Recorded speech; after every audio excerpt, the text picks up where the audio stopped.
untuk Bapak Ibu yang sudah melihat buku panduan, pidato saya agak tebal, 20 halaman. Jadi beberapa hari lalu saya ditanya oleh mantan dosen saya, Pak Terbela Boli, atau kami biasa panggil dia Mo Boli, ya. Dia kata, ya foto Pak punya pidato berapa halaman? Saya bilang 20 halaman. Ya, sebenarnya bisa Pak lebih panjang lagi. Dan kalau saya baca seluruh 20 halaman itu mungkin sampai jam 4 sore kita masih menunggu sini. Ya. Kan itu saya berusaha untuk meringkasnya. Baik, yang terhormat Bapak Uskup Agung Inde, Bapak Uskup Karangbuka, yang terhormat Bapak Gubernur Nusa Tenggara Timur bersama rombongan Pemda NTT, yang terhormat Dirjen Bimas Katolik Kementerian Agama Republik Indonesia atau yang mewakili, yang terhormat Bapak Kepala LLDT Wilayah 15 Profesor Dr. Adrianus Ambika bersama staf, yang terhormat staf Kementerian Pendidikan Tinggi, yang saya hormati anggota Dewan Guru Besar Profesor Gedi Lele yang hadir secara online, Profesor John Boylon dan Profesor Sebastian Menggo, yang terhormat Bapak Bupati Sika, yang terhormat Bapak Bupati Manggarai Barat, yang terhormat Bapak Bupati Flores Timur, yang terhormat Forkopimda Kabupaten Sika, yang terhormat teman kelas saya Wakil Bupati Flores Timur, yang terhormat para pimpinan dan anggota DPRD Sika dan para anggota DPRD dari kabupaten lain dan juga dari provinsi, yang terhormat Pater Wakil Provinsial SPDND, Pater Pembina dan Ketua Yayasan Persekolahan Santo Paulus ND, yang terhormat Rektor Seminari Tinggi Lederong, Preses Seminari Tinggi Terpiret dan para pimpinan konflik, yang terhormat para pimpinan perguruan tinggi dan pimpinan yayasan perguruan tinggi, yang terhormat tokoh-tokoh agama dan tokoh masyarakat, yang terkasih para anggota keluarga, para donatur, para sahabat dan kenalan, baik kenalan saya maupun kenalan IFTK Lederong, yang terhormat rekan-rekan dosen, staf pimpinan IFTK Lederong, tenaga pendidikan, para mahasiswa dan mahasiswi, segenap civitas akademika IFTK Lederong, para undangan, alumni, Bapak Ibu, saudara-saudari yang saya kasihi. Pidato pembukaan ini saya beri judul Legitimasi Kekuasaan, Epistemologi Demokrasi dan Daya Pertimbangan Politik. Refleksi pikiran politik bagi masa depan demokrasi di Indonesia. Dalam pidato ini, saya ingin menunjukkan hubungan antara legitimasi kekuasaan, epistemologi demokrasi, dan daya pertimbangan politik warga. Dalam sebuah tatanan yang demokratis, kekuasaan dipandang legitim bukan saja karena telah melalui prosedur yang sah seperti pemilihan umum, tapi karena secara substantif keputusan politik tersebut dapat dijelaskan dan dipertanggungjawabkan secara publik dengan argumentasi yang masuk akal. Epistemologi demokrasi adalah sebuah gagasan di mana masyarakat secara kolektif mampu mempertimbangkan dan mengambil keputusan yang tepat bagi kepentingan umum setelah melewati proses pertukaran gagasan dan diskursus publik. Akan tetapi proses deliberasi publik ini hanya dapat terjadi jika warga yang terlibat memiliki kapasitas pertimbangan politik. Artinya warga memiliki kapasitas untuk mengerti informasi, mengevaluasi argumentasi secara rasional, dan mempertimbangkan segala sudut pandang sebelum bersikap dan mengambil keputusan. Jadi, daya pertimbangan politik warga memfasilitasi terjadinya diskursus publik yang akhirnya memungkinkan terciptanya legitimasi kekuasaan dalam sebuah demokrasi. Pidato ini akan dibagi ke dalam beberapa bagian. Pertama, elaborasi tentang konsep legitimasi kekuasaan dengan merujuk pada pandangan Max Weber. Lalu yang kedua, ulasan tentang basis epistemologis demokrasi. Ketiga, uraian tentang konsep politische Urteilskraft atau daya pertimbangan politik. Keempat, gambaran tentang relasi antara ketiga komponen tadi. Dan kelima, yang paling penting, catatan penutup dan ucapan terima kasih. Pertama, pandangan Max Weber tentang legitimasi kekuasaan. Secara umum, politik dimengerti sebagai sebuah proses institusional yang bertujuan untuk mengambil keputusan yang mengikat orang secara kolektif. Jadi, sebuah keputusan politik selalu bersifat kolektif, harus ditaati dan mengikat, dan bersifat institusional. Ketiga ciri ini membedakan sebuah keputusan politik dari keputusan pribadi, seperti misalnya selera makan atau selera pakaian atau selera memilih pacar. Kendati pun bersifat kolektif dan mengikat, keputusan politik belum tentu selalu ditaati. Untuk itu dibutuhkan sebuah kekuasaan yang memaksa. Lalu pertanyaan, apa itu kekuasaan? Sosiolog Max Weber dalam bukunya berjudul Wirtschaft und Gesellschaft merumuskan definisi kekuasaan sebagai berikut. Dia katakan dalam bahasa Jerman, Macht bedeutet jedes Landes innerhalb einer sozialen Beziehung den eigenen Willen auch gegen Widerstreben durchzusetzen, gleichviel worauf dieser Staat beruht. Terjemahannya, kekuasaan adalah setiap kesempatan dalam suatu relasi sosial untuk memaksakan kehendak sendiri meskipun ada perlawanan, terlepas dari apapun basis legitimasi dari kesempatan tersebut. Artinya, seseorang dianggap memiliki kekuasaan jika dia dapat membuat orang lain mengikuti keinginannya, apapun dasar yang membuat hal itu bisa terjadi. Dalam situasi seperti ini, seringkali ada unsur paksaan, sehingga orang yang berada di bawah kekuasaan melakukan sesuatu bukan karena kemauan bebasnya sendiri, melainkan karena terpaksa. Di sini, secara normatif, kekuasaan dianggap sebagai sesuatu yang berseberangan dengan kebebasan. Karena kekuasaan selalu berseberangan dengan atau membatasi kebebasan manusia, penerapan kekuasaan selalu membutuhkan pendasaran rasional atau basis legitimasi. Legitimasi kekuasaan ingin menjelaskan bahwa orang mematuhi perintah bukan hanya karena takut atau dipaksa, tetapi karena mereka mengakui bahwa pihak yang memberi perintah memang memiliki hak atau wewenang untuk melakukannya. Tentang pentingnya legitimasi kekuasaan ini diungkapkan oleh Jean-Jacques Rousseau sebagai berikut. Rousseau menulis, "The strongest man is never strong enough to be master all the time unless he transforms force into right and obedience into duty." Terjemahannya, orang paling kuat sekalipun tidak akan pernah cukup kuat untuk menjadi penguasa sepanjang waktu jika dia tidak mengubah kekuatan itu atau kekuasaan itu menjadi hukum dan ketaatan menjadi kewajiban. Karena itu, setiap kekuasaan yang ingin bertahan lama selalu membutuhkan alasan yang masuk akal untuk terus berkuasa atau basis legitimasi. Max Weber membedakan tiga jenis legitimasi, yakni legitimasi karismatik, legitimasi tradisional, dan legitimasi rasional legal. Dalam kepemimpinan karismatik, ada seorang tokoh yang dianggap memiliki kualitas luar biasa, misalnya keberanian, wibawa, kemampuan bicara, dan daya tarik pribadi, sehingga banyak orang percaya bahwa dia memang ditakdirkan untuk memimpin. Para buku misalnya masuk dalam kekuasaan yang karismatik. Lalu yang kedua, kekuasaan tradisional, itu kekuasaan yang didasarkan atas adat, kebiasaan atau aturan lama yang diwariskan secara turun-temurun. Ya, seorang itu berkuasa kan dia keturunan raja atau karena dia memang keturunan penguasa. Lalu yang ketiga, legitimasi kekuasaan legal rasional yang sering juga disebut kekuasaan birokratis. Itu kekuasaan yang ada dalam sebuah masyarakat demokratis. Baik, bagian yang kedua tentang epistemologi demokrasi, tentang kebenaran, hubungan antara kebenaran dan kekuasaan atau kebenaran dan demokrasi.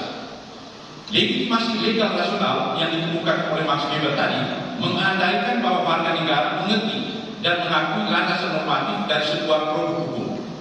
Tanpa pengakuan secara rasional, hukum tidak lebih dari sebuah mekanisme eksternal yang ditaati tapi tidak diyakini dengan sungguh. Oleh karena itu, demokrasi membutuhkan sebuah fundament epistemologis atau fundament kebenaran. Urgensi epistemologi atau kebenaran dalam politik sudah jauh-jauh hari diingatkan oleh Plato. Karena itu Plato menganjurkan model filsuf atau pencari kebijaksanaan dan kebenaran sebagai raja. Dan seharusnya yang jadi presiden, jadi bupati, dan gubernur para filsuf. Dan karena itu kami membuka program filsafat S2 di sini, di mana ketua DPRD sekali dari kuliah dan pasti yang mau menjadi pemimpin dan bupati atau gubernur. Tapi tidak perlu takut Pak. Baik, oke. Dalam karyanya Plato dan Politeia Republik, Plato menulis begini. Tidak ditayangkan. Plato menulis begini, ditayangkan. Bantu. Ya. Jika para filsuf tidak menjadi raja di negara-negara atau para raja dan pemangku kekuasaan politik tidak mempelajari filsafat secara serius dan mendasar, dan keduanya yakni filsafat dan kekuasaan negara tidak berkelindan satu sama lain, maka bencana tanpa akhir akan menimpa negara-negara dan juga seluruh umat manusia. Saya kira awasan Plato ini tidak keliru. Menguatnya politik identitas dan tampilnya pemimpin populis pada level global yang menyebar kebohongan dan memanipulasi kebencian rakyat demi dukungan elektoral adalah musibah di tengah melanda umat manusia. Musibah datang ketika politik dusta merebak dan kebenaran dijauhi dari arena politik. Pertanyaan yang perlu kita jawab di sini ialah bagaimana konsep filsuf Raja Plato sebagai pemegang tunggal kebenaran dapat disesuaikan dengan iklim demokrasi yang diwarnai dengan prinsip kebebasan dan kesetaraan. Kesetaraan mengandaikan tidak ada pemegang kebenaran tunggal dalam demokrasi dan setiap orang dalam iklim kebebasan dapat berdebat mencari kebenaran. Pertanyaan ini pernah diajukan oleh Hannah Arendt.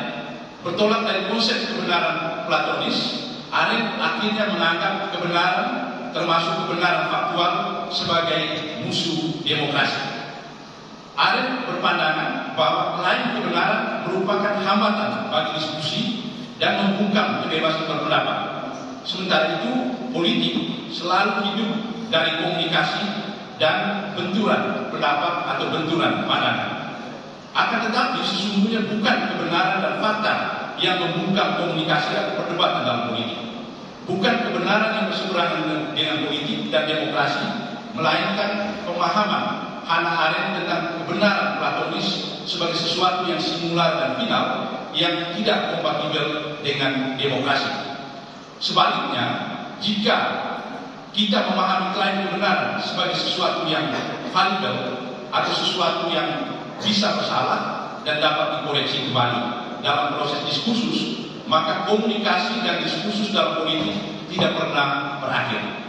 Itulah esensi kebenaran dalam perspektif demokrasi deliberatif atau demokrasi perdebatan. Sebuah konsep kebenaran yang berpijak pada epistemologi valibilisme.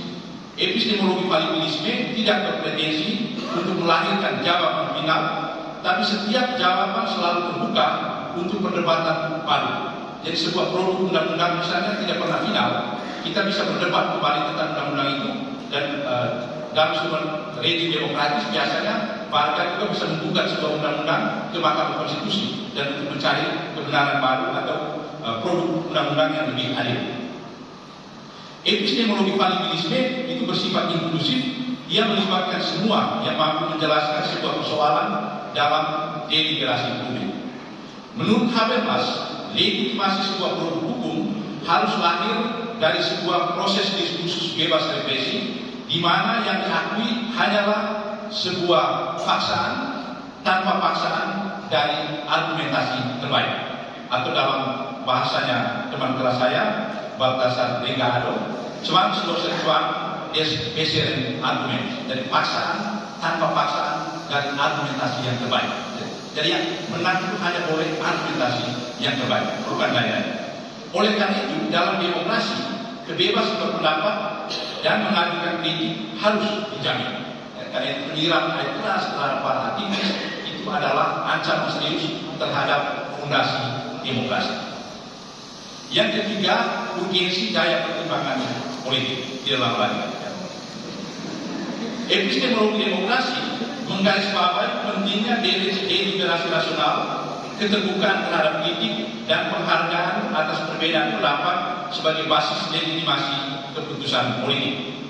Politische Urteilskraft atau daya pertimbangan politik seperti dilukiskan oleh Hannah Arendt mengungkapkan kapasitas warga negara untuk memperluas horizon berpikir, melihat persoalan dari perspektif orang lain, dan mengambil keputusan yang dapat dijustifikasi secara rasional di ruang publik.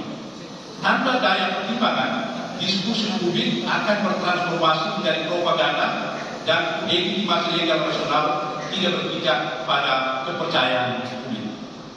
Daya pertimbangan politik menunjukkan bahwa setiap manusia mampu membentuk pandangannya sendiri dan bertindak sesuai dengan pandangan itu. Pemikiran ini sesungguhnya sudah dikembangkan oleh Aristoteles dengan pengertiannya tentang akal budi yang pragmatis, dan bukan oleh Plato dengan pandangan tentang akal budi yang ilmiah filosofis atau yang elitis. Bagi Aristoteles, kebijaksanaan atau Klugheit yang didasarkan pada pengalaman hidup, phronesis, adalah hal yang harus dimiliki oleh setiap warga negara, bukan keahlian ilmiah filosofis. Jadi tidak perlu menjadi filsuf untuk menjadi warga negara yang baik, menjadi pemimpin warga negara yang baik, menurut Aristoteles. Aristoteles mengandaikan kemampuan warga negara yang sama untuk membangun penilaian politik dan kesediaan mereka untuk bekerja sama secara sukarela, bukan karena paksaan negara.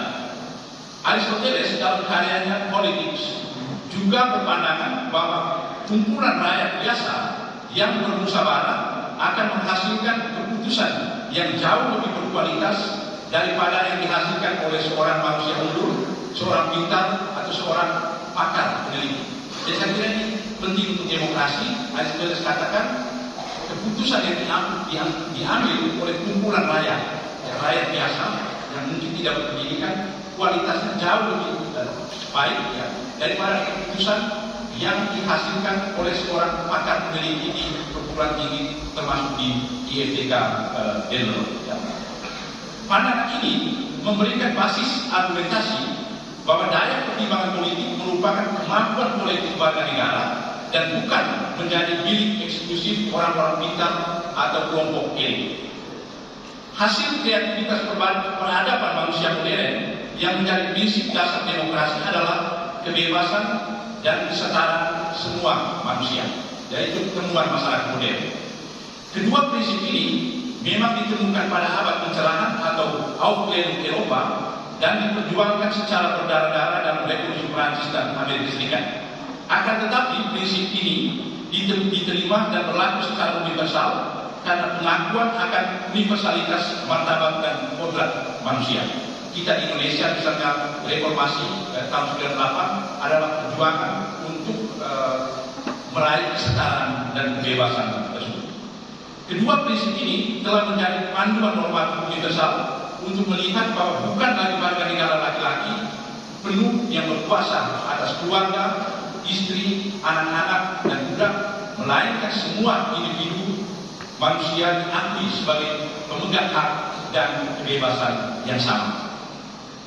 Perpaduan pandangan antropologis tentang kebebasan yang setara dengan kepercayaan pada daya penilaian manusia tadi yang dihadirkan oleh Aristoteles kini menjadi dasar tatanan normatif demokrasi. Proyek pencerahan yang intinya adalah proyek pengaktifan dan pengembangan daya penilaian manusia. Karena pencerahan itu tidak lain dan usaha untuk mengaktifkan kembali kemampuan akal budi manusia. Yang bagian yang berikut, yang keempat sebelum yang terakhir, saya ingin menjelaskan relasi antara tiga komponen tadi, relasi antara legitimasi kekuasaan, epistemologi demokrasi, dan daya pertimbangan politik.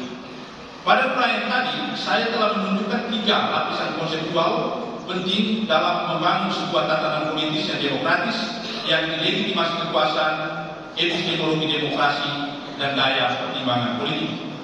Hubungan antara ketiga elemen konseptual ini bersifat sirkular. Daya pertimbangan warga memfasilitasi konstruksi pengetahuan publik. Pengetahuan publik pada gilirannya memberikan basis legitimasi demokratis terhadap kekuasaan.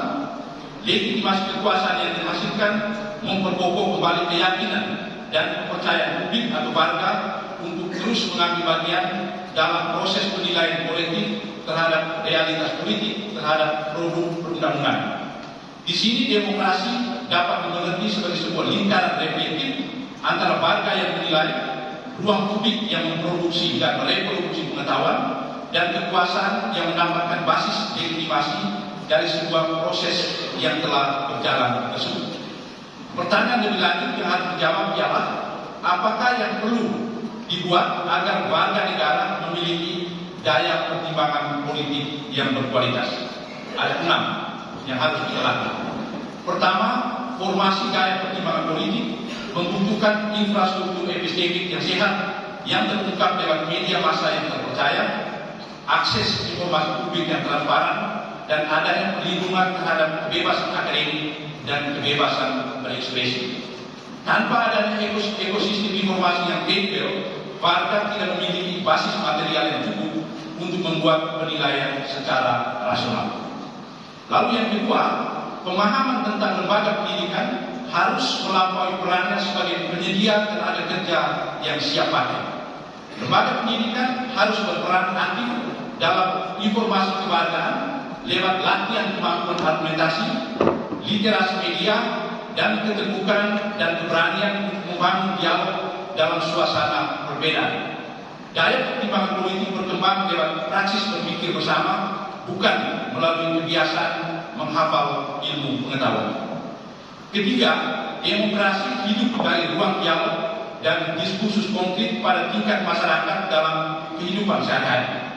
Untuk itu, forum warga, masyarakat lokal, dengan pendapat publik dan organisasi masyarakat sipil merupakan sekolah politik informal di mana warga dapat menimba pengetahuan tentang cara menilai, memikirkan kepentingan bersama. Untuk konteks masyarakat Indonesia, penyegaran kembali praksis musyawarah memainkan peran strategis karena menciptakan pengalaman langsung dalam melihat dan menilai perspektif yang beragam tersebut. Keempat, kapasitas daya pertimbangan politik juga mengandaikan adanya empati politik dan imajinasi moral warga yang dapat memperluas horizon daya penilaian. Hal ini dapat tercipta jika ekosistem budaya yang hidup seperti seni, film, sastra, dan praktek narasi publik mendapat perhatian cukup dan dikembangkan sehingga dapat berkontribusi dari pengetahuan infrastruktur politik. Dan itu Kementerian Kebudayaan itu penting untuk memfasilitasi produk kebudayaan masyarakat dan bukan memproduksi narasi kebudayaan versi negara. Yang kelima, penguatan kapasitas pertimbangan politik juga menuntut peran etis dari institusi negara dan para elit politik. Praktek-praktek kotor seperti manipulasi emosi, disinformasi terorganisir, dan polarisasi identitas secara sistematis menghancurkan kapasitas warga untuk menilai secara rasional dan reflektif. Lalu yang keenam, dalam masyarakat Indonesia, agama memainkan peran penting di ruang publik. Filsuf Martha Nussbaum menyebut komunitas agama sebagai practice of hope yang dapat berkontribusi secara signifikan untuk memperkuat demokrasi. Menurut Immanuel Kant, harapan moral dan komitmen terhadap keadilan sulit dihayati secara individual atau dalam kesendirian. Untuk itu manusia selalu membutuhkan komunitas moral yang dapat menopang dan memberikan arah etis menuju kebaikan bersama. Di masa ini, gagasan ini dikembangkan lebih lanjut oleh Martha Nussbaum. Nussbaum berpandangan bahwa agama seperti halnya seni, pendidikan kritis, solidaritas sosial dapat menjadi praktik harapan yang memelihara emosi publik yang menopang demokrasi, terutama cinta, empati, dan penghormatan terhadap martabat manusia.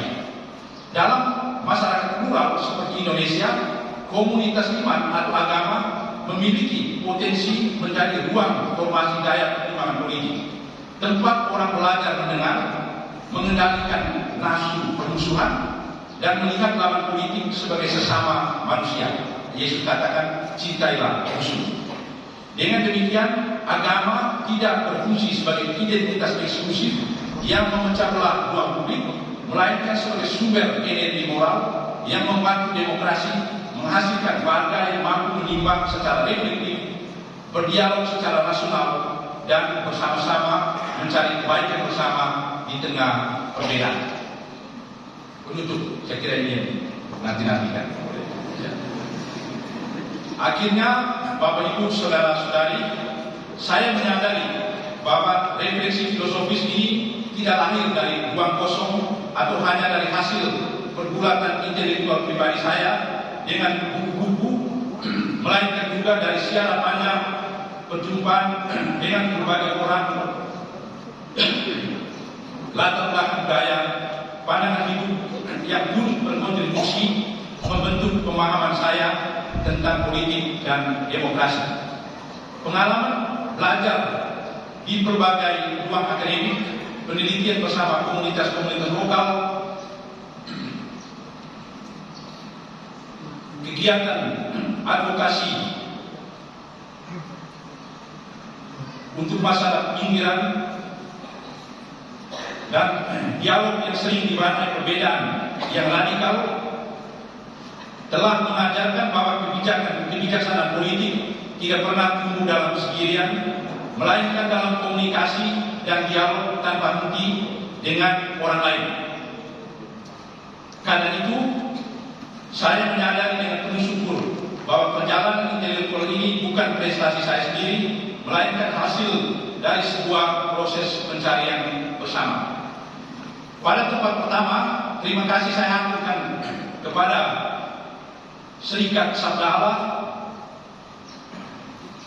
kepada semua konfrater yang telah membentuk horizon spiritual dan etis dari panggilan intelektual saya, serta memfasilitasi saya untuk boleh mengenyam pendidikan tinggi.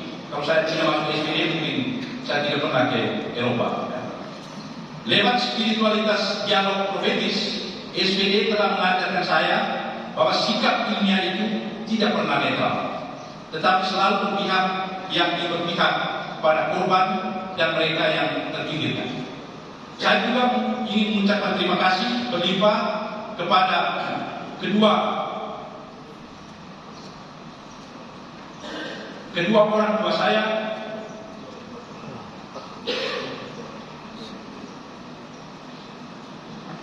dan adik-adik saya,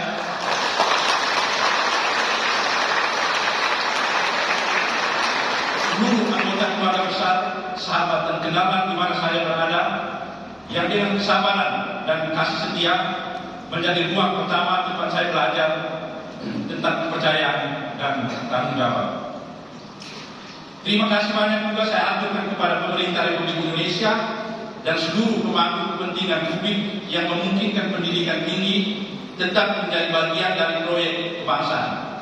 Secara khusus saya aturkan terima kasih kepada Bapak Gubernur NTT bersama rombongan, Bapak Bupati Sika, Bapak Bupati Manggarai Barat, Bapak Bupati Flores Timur, para anggota DPR, DPRD, dan sejumlah pejabat publik yang telah meluangkan waktu untuk mengambil bagian dalam acara ini.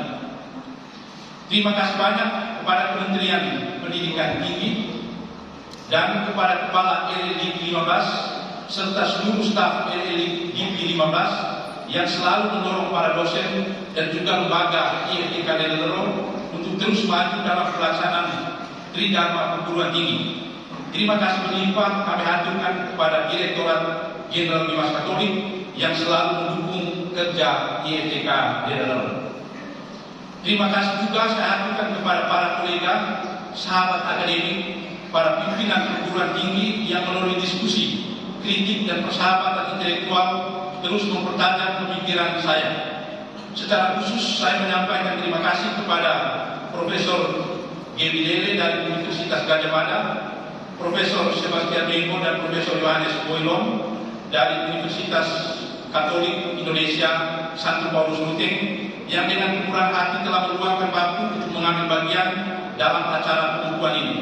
Kehadiran dan persahabatan akademik Bapak sekalian, mengingatkan bahwa universitas bukan sekedar institusi produksi ilmu pengetahuan, melainkan ruang publik kecil, tempat dialog rasional, kepercayaan intelektual, pencarian kebenaran bersama terus dipelihara.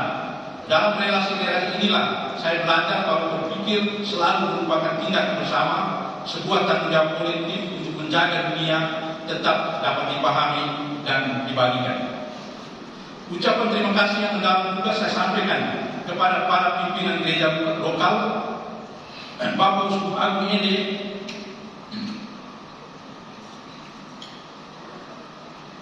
Bapak Uskup Larantuka,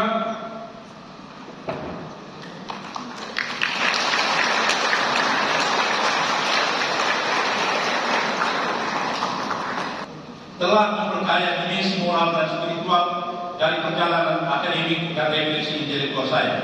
Secara khusus, ya sudah saya sebut.